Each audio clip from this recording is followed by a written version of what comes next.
وبنحب اسمه، نعم. لأنه الحسين مغروس في ضمائرنا جوا. الحسين الأول نعم. والحسين الثاني نفس الأخلاق، نفس طريقة الحديث، نفس الصفاء، نية، نقاء، أمير، آه، من أحلى ما يكون ومن أجمل ما يكون ومن أطيب ما يكون. ما شاء الله. تحس إنك قاعد مع ابنك أو مع أخوك، نعم مع التربية. أبوك. ها؟ نعم التربية، نعم التربية. يا سلام يا سلام. هاي تربية يعني جلالة سيدنا الملك عبد الله أنا وجلالة عشت الله الملك. يرحمه، يعني كان يجينا كل يوم على سلاح الجو الملك حسين. أنت بتذكر في بتحس مناقب ننسى جده. مرات، بنسى بعض الضباط إن الملك قد ما ياكل معنا بندورة وبيض، عايش معنا ورحمة الله عليه. والحسين اليوم أول مرة بقعد معه أسولف أنا وياه، يا الله ما أطيبه، ما أرقاه، ما شاء راقي، الله. محب للناس، محب للوطن، محب سبحان الله العظيم. أي نعم البطن اللي أنجبته. نعم ونعم والله. أي إنه تربية جلال وبعدين سيدنا ترباية، شو بدي أقول لك، وجلالة يعني الملكة. مليء، محب لوطنه، محب لأمته، أي ديناميكي، سريع الخاطر، سريع البديهة، ينتبه لكل كلمة تقال أمامه. وبعدين زارك عريس عمي، عريس. علينا. أي وبعدين سيدنا الله يطول عمره جلالة الملك مركن عليه الآن، يعني يمثل سيدنا في المحافل الدولية بطولة في الداخل عمره. والخارج، أي بطولة يحضر عمره. مؤتمرات ليل نهار. أي لم نسمع أنه دخل بار، سبحان الله. لم نسمع أنه دخل ملهى، لم سبحان نسمع الله. أنه كان صاحب قزازة. سبحان يعني الله. كل عمله وطني. واذكر أعطى سبحان الله. محاضرة في أمريكا قبل 20 سنة أو 15 سنة، يقول للعالم كيف ليش تصنعوا الدمار الشامل للناس والموت بدل ما تطعموهم الناس فقراء جياع ما عندهم يأكلوا، أي ما عندهم يأكلوا، وانتم تصنعونهم بالمليارات وبالتريليونات، تصنعونهم أسباب القتل وأسباب الدمار. أي انتبهوا، اصحوا يا عالم. نعم ما شاء الله. الناس بحاجة إلى القوت، الناس مش بحاجة للموت. ما شاء الله. ما شاء أنا الله. سمعت محاضرة له إيه كمان نعم. قبله بأيام. جلالة الملك خطب في الكونغرس الأمريكي وفي دافوس. النواب والأعيان الأمريكي، و 14 مرة وقوفا وجلوسا يصفقوا له الأعيان والنواب الأمريكان.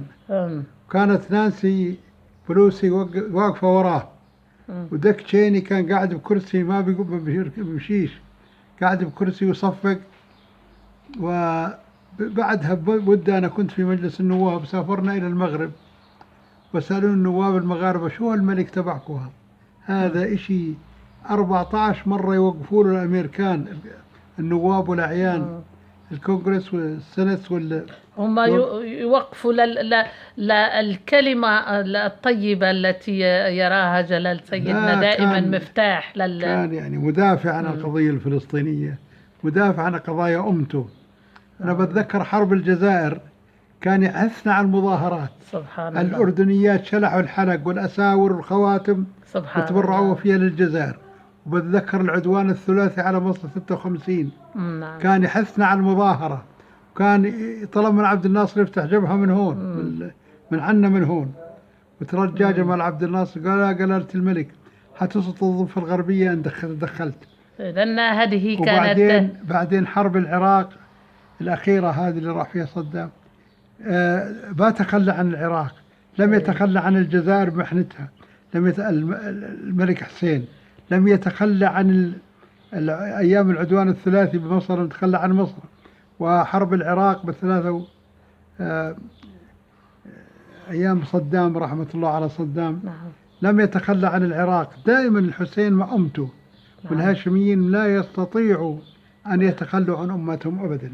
إذن عم الشيخ برجس في هذا اليوم الذي زاره عريس المملكة الأردنية الهاشمية ولي العهد الأمير الحسين بن عبد الله غانما بارا بوالديه وغانما بأخلاق الهاشميين، الأمر الذي جعل عم الشيخ برجس الحديد